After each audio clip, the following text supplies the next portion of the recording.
اگر میں آپ کو کھل کے بتاؤں تو یہ والے جو پہلا جو ہم نے ڈسکس کیا جو حرام عمل ہے، یہ زیادہ سننے میں ایسا آ رہا ہے، انہوں نے بھی مجھے بتایا جو ماشاءاللہ معلمہ ہیں، کہ یہ مڈل ایسٹ میں جو لوگ گئے ہوئے ہیں تھوڑا سا لوور کلاس بیک گراؤنڈ سے، تو وہ ٹک ٹاک دیکھنا، اور پھر ظاہر ہے وہ ٹک ٹاک آپ کو پتہ ہے بہت ہی خرابی کی طرف لے جاتا ہے انسان کو. اس میں ہے ہی یہ باڈی کا ایکسپوجر ہے، لڑکیوں نے اپنے اکاؤنٹس بنائے ہوئے ہیں، اور مرد دیکھ رہا ہے، بس ہر وقت وہ آنکھ کا زنا ہو رہا ہے.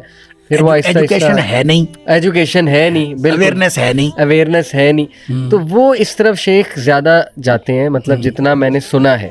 تو اس کے اثرات گناہوں کے، جنرلی گناہوں کے اثرات بھی، اور خصوصاً اس عمل کے کیا آپ کی فیملی پہ، آپ کے بچوں پہ، آپ کی اوور آل سوشل لائف پہ بھی اس کے اثرات جو ہے وہ کیوں نہیں اثرات ہوتے؟ جب ایک عام گناہ ہے، عام برائی ہے، اور اس برائی کے آپ کے سوشل لائف کے اوپر اثرات ہوتے ہیں.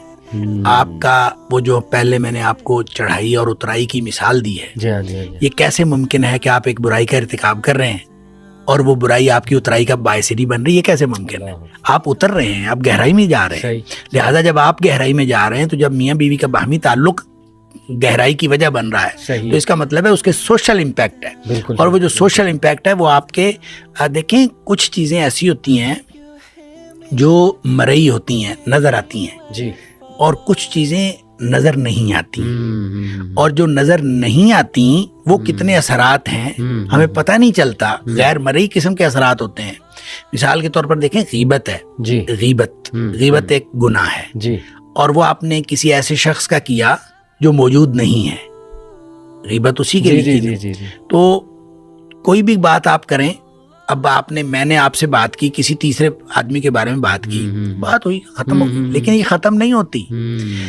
نبی اکرم صلی اللہ علیہ وسلم نے اس وقت جب حضرت عائشہ صدیقہ رضی اللہ تعالیٰ عنہ نے حضرت صفیہ کے بارے میں رضی اللہ تعالیٰ عنہ کے بارے میں یوں اشارہ کر کے بتایا تھا نا کہ یہ چھوٹے قد کی ہے، تو نبی کریم صلی اللہ علیہ وسلم فرمایا تھا عائشہ تم نے اتنا بڑا گناہ کیا ہے کہ اگر اس کو سمندر میں ڈال دیا جائے تو پورے سمندر کا رنگ بدل کے رکھا.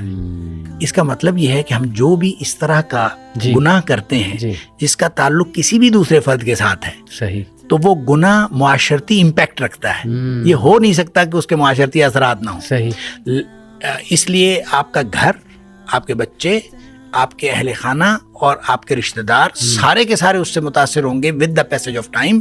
وہ ون وے اور دا ادر کوئی نہ کوئی مسائل آپ کو ہوتے رہیں گے. جب آپ گویا برائی میں جا رہے ہیں اور آپ اترائی کی طرف جا رہے ہیں، آپ حرام کا ارتکاب کر رہے ہیں، اور حرام کے ارتکاب کے اثرات آپ کے اوپر بھی ہوں گے، اور آپ کے ارد گرد جو ہے وہ ایک سوشل سرکل کریٹ ہو جائے گا اس برائی کا، جو ظاہر ہے اس سے دوسرے لوگ متاثر ہوں گے. بالکل. اور مطلب تنگیاں بھی آئیں گی آپ کو، ظاہر ہے آپ کی اولاد میں بھی تنگی، بیماری بھی. پتہ ہے تنگیوں کا مسئلہ تھوڑا سا اور ہے. ایک ہے دنیاوی تنگی. دنیاوی تنگی ضروری نہیں ہے کہ آئے. اب کفار بھی تو ہیں، ان کو بھی تو نہیں آتی. بہت سارے بے دین لوگ ہیں، ان کو کوئی تنگی نہیں آتی. بظاہر وہ ان کو بعض اوقات بیماری بھی نہیں ہوتی، اور اس طرح کے لوگ ہوتے ہیں، ان کو کوئی تنگی دنیاوی تنگی نہ آئے. ہم اصل میں تنگی کو کیلکولیٹ کرتے ہیں دنیاوی اور میٹیریل تنگی سے. تو وہ تنگی نہ ہو تو ہم کہتے ہیں یار وہ گناہ بھی کر رہا ہے اور موج کر رہا ہے. بالکل. دیکھیں اصل تنگی وہ ہوتی ہے کہ آپ دین کی طرف نہ جا سکیں. آپ کو اللہ تعالیٰ آپ کی لگامیں کھلی چھوڑ دے اور آپ گناہوں کی طرف جو ہیں وہ آگے سے آگے بڑھتے چلے جائیں. دیکھیں جس شخص کو اس نے تھوڑا سا گناہ کیا ہے اور اس گناہ کے نتیجے میں تنگی آ جائے اور اس کو احساس بھی ہو جائے کہ یہ گناہ کی وجہ سے ہوئی ہے، تو اس سے بڑی تو نعمت ہی کوئی نہیں کہ اس کو فوراً واپسی کا موقع مل رہا ہے اور واپسی کا احساس ہو رہا ہے کہ میں واپس چلا جاؤں. اور جس شخص کو گناہ کرنے کے بعد کوئی تنگی بھی نہیں آئی، وہ اس کو تو گناہ کے اوپر اور دلیری ملتی ہے، اور وہ تو اور بڑھے جائے گا، اور وہ تو مسئلہ ہی کوئی نہیں ہے، وہ تو اور آگے سے آگے جائے گا. جس کو برائی اس کو مہلت ملتی جاتی ہے اور وہ گناہوں میں آگے سے آگے چلا جاتا ہے. جس کو تنگی آ جاتی ہے وہ تو میں سمجھتا ہوں بڑا بعض اوقات یہ بڑا اللہ تعالیٰ کی طرف سے انعام ہوتا ہے کہ وہ تنگی کی وجہ سے اس کو احساس ہو گیا اور وہ واپس آ گئے. جی بالکل ٹھیک. تو یہ جو چلیں، میں امید کرتا ہوں انشاءاللہ یہ ہماری بھی آواز جائے، ہمارے ایسے بھائی جو اللہ معاف کرے کچھ ایسے حرام کاموں میں انوالوڈ ہیں، تو یہ جو بیویاں ان کی جب نو کرتی ہیں اور وہ پھر بھی مجبور کرتے ہیں، تو یہ تو شیخ میرا خیال